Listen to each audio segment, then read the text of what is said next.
जी दोस्तों, अस्सलाम वालेकुम, सत श्री अकाल और नमस्कार।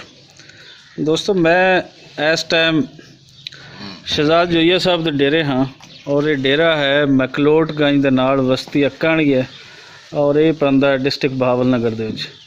शायद तुहानूं याद होवे कि इत्थों दा मैं तुहानूं पहले वीडियो शेयर कर चुका क्योंकि पुराना पार्टीशन तो पहले सिख सरदारां दा पिंड सी और इत्थे कुछ वाकियात अजे भी वो सिख सरदारां दी बाकी पिछे हैं।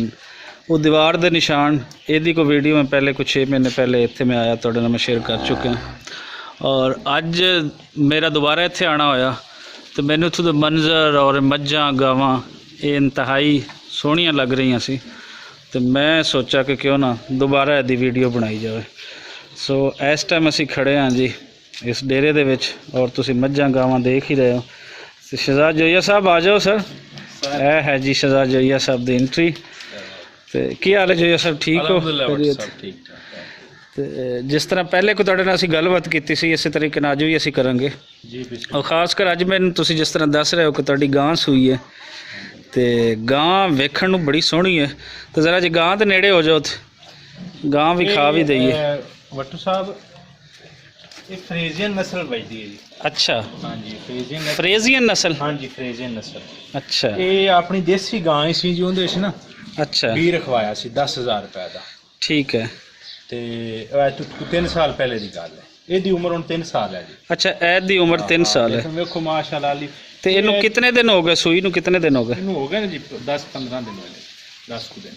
ए पीछे दी बच्ची थाने चड्डा सोहना है, बच्ची में बाद भी खाना पहले इनू वेख लवीए। इनकी कितनी उम्र हो गई जी? 3 साल उम्र है। अच्छा, 3 साल दी है। अब वाकई इंदा जिहड़ा साइज़ है पिछा ते मूँह तो नवेकड़ा जिहा लगता है, मूँह बड़ा सोहना पतला जी है। खासकर गाई का इस तरीके नाल बड़ियां घट वेखियां। और हुण सन दसो भी किहड़ी नस्ल दी तुसीं दस रहे हो? सर फ्रेजियन नस्ल है। फ्रेजियन नस्ल? हाँ जी, फ्रेजियन।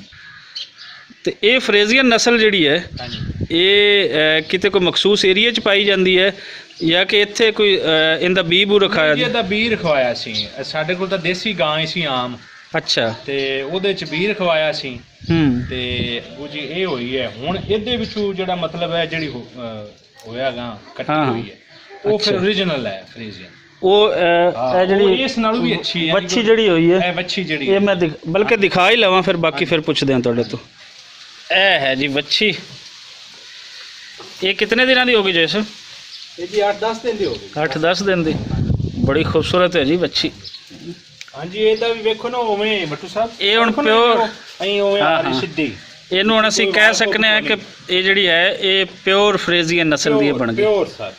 ਅੱਛਾ ਅੱਛਾ, ਬੜੀ ਖੂਬਸੂਰਤ ਹੈ ਜੀ। ਹਾਂ, ਇਹ ਵਿੱਚ ਲਵਾਉਣਾ ਰੱਖਣਾ ਪੈਂਦਾ ਜੀ, ਉਹ ਟੀਕਾ ਦੇ ਵਿੱਚ ਬੀ ਰੱਖਦੇ ਨੇ। ਅੱਛਾ, ਬੀ ਰੱਖਦੇ ਨੇ, ਕੋਈ ਮਤਲਬ ਨਾ ਵੀ ਨਹੀਂ ਹੈਗਾ ਬਾਕੀ ਸਾਰਾ। ਜੀ ਵੱਛੀ ਜਿਵੇਂ ਤੁਸੀਂ ਇਹਦੀ ਵੇਖ ਲਈ ਤੇ कोई सवाल एक दो होर हैं मेरे जोइया साहब, जो भी उन्होंने जवाब भी दो जी जी भी ये इस टाइम कितना क दुध दे रही? दुध वट्टू साहब ना जी जेड़ा असीं जट जिमींदार तुसीं भी हो, ये असीं आखने भी आदे सिर ते हुंदा है। बिल्कुल इस तरह भी जिन्ना तुसीं पट्ठा टट्ठा पांदे हो, जिन्ना तुसीं इहदी खिदमत करदे हो, लेकिन ये ना जी अमूमन हुण असीं इस वक्त मतलब पट्ठा छट्ठा ते खड़ पई है आ वेखदे पैन जी जी खड़ छड़ पाने या हुण सुक्कियां रोटियां सी रखियां ने पाने।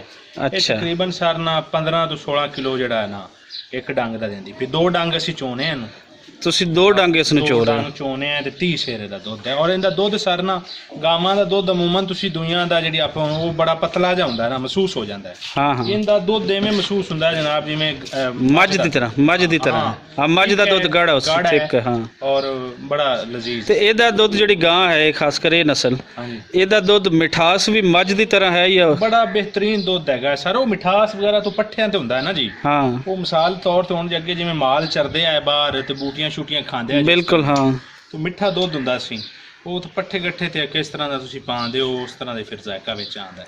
बिल्कुल सही कहते, बिल्कुल सही। तो ये पहला सूआ है, ज़ाहिर जी गल है अगे फिर वधी जाएगी। जी जी बिल्कुल सर। मैं कोई थोड़ा जिहा नेड़े हो तो भी खा लवां, चड्डा बज ना जाए। हाँ सोहना चड्डा जी, बल्कि मैं थोड़ा जिहा इत्थों होके भी खावां तो वेख सकना।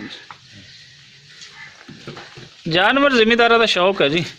एक सवाल जिहड़ा अक्सर हुण ਤੁਹਾਡੇ ਤੋਂ ਮੇਰਾ ਦਿਲ ਨਹੀਂ ਕਰ ਰਿਹਾ, ਹਾਂ ਲੇਕਿਨ ਉਹ ਸੁਣਨ ਵਾਲੇ ਸਵਾਲ ਲਾਜ਼ਮੀ ਪੁੱਛਦੇ ਨੇ, ਕਿਉਂਕਿ ਸਾਡੀ ਇੱਕ ਇਜਤਮਾਈ ਜੀ ਸੋਚ ਬਣ ਗਈ ਹੈ ਕਿ ਅਸੀਂ ਹਰ ਚੀਜ਼ ਦੀ ਕੀਮਤ ਲਾ ਕੇ ਉਹਨੂੰ ਵੇਖਦੇ ਹੁੰਦੇ ਹਾਂ ਕਿ ਕਿੰਨੀ ਕੀਮਤ ਦੀ ਹੈ। ਜੇ ਤੁਹਾਨੂੰ ਬਹੁਤ ਜ਼ਿਆਦਾ ਕੀਮਤ ਹੋਈ ਹਾਂਜੀ ਤੇ ਉਹ ਚੀਜ਼ ਚੰਗੀ ਹੈ, ਜੇ ਉਹਦੀ ਕੀਮਤ ਥੋੜੀ ਹੈ ਤੇ ਇਟਸ ਮੀਨ ਕਿ ਚੀਜ਼ ਚੰਗੀ ਨਹੀਂ। ਬਿਲਕੁਲ ਹਾਲਾਂਕਿ ਸਾਡੇ ਰਵੱਈਏ ਬੜੇ ਗਲਤ ਹਨ।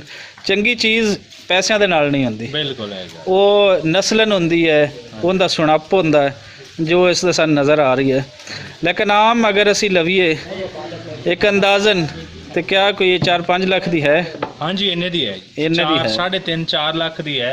ਹਾਂ ਹਾਂ ਡਾਲਰ ਦੀ ਕੀਮਤ ਤੁਹਾਨੂੰ ਪਤਾ ਹੈ। ਹਾਂ, ਡਾਲਰ ਦੀ ਕੀਮਤ ਜੇ ਸੱਤ ਪਾਕਿਸਤਾਨੀ ਰੁਪਈਏ ਦੇ ਨਾਲ ਹੈ, ਹਰ ਚੀਜ਼ ਮੈਂ ਲਵਣ ਪਤਾ ਨਹੀਂ ਜਾਓ, ਕਿੱਥੇ ਮੈਂ ਆਪਣੀ। ਆਮ ਲਵਣ ਜਾਓ ਤੇ 2 ਲੱਖ ਤੋਂ ਘੱਟ ਬੰਦਾ ਬੋਲਦਾ ਹੀ ਨਹੀਂ।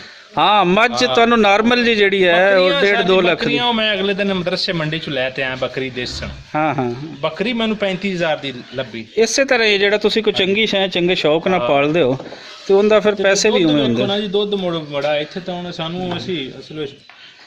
ਲਓ ਜੀ ਜੋਈਆ ਸਾਹਿਬ, ਸ਼ੁਕਰੀਆ ਸਰ ਕਿ ਤੁਹਾਡੇ ਇੱਥੇ ਆਉਣ ਦੀ, ਮੇਰੇ ਆਉਣ ਦੀ ਵਜ੍ਹਾ ਤੋਂ ਇੱਥੇ ਬੜੀ ਮੁਹੱਬਤ ਕੋਈ ਅੱਛੀ ਚੀਜ਼ ਨਜ਼ਰ ਆਈ। ਤੇ ਬਾਕੀ ਮੱਝਾਂ ਵੀ ਵੇਖ ਰਹੀਆਂ ਨੇ ਕਿ ਪਤਾ ਨਹੀਂ ਸਾਡੇ ਮੇਰੇ ਕਿਸ ਟਾਈਮ ਆਉਣਾ, ਤੇ ਇਹ ਇੱਕ ਸੋਹਣੀ ਜਿਹੀ ਚੀਜ਼ ਨਜ਼ਰ ਆਈ ਤੇ ਮੈਂ ਕਿਹਾ ਤੁਹਾਨੂੰ ਸਭ ਨੂੰ ਦਿਖਾ ਦੇ। ਇਜਾਜ਼ਤ ਦਿਓ, ਮਿਲਦੇ ਹਾਂ ਅਗਲੀ ਕਿਸੇ ਹੋਰ ਵੀਡੀਓ ਦੇ ਨਾਲ।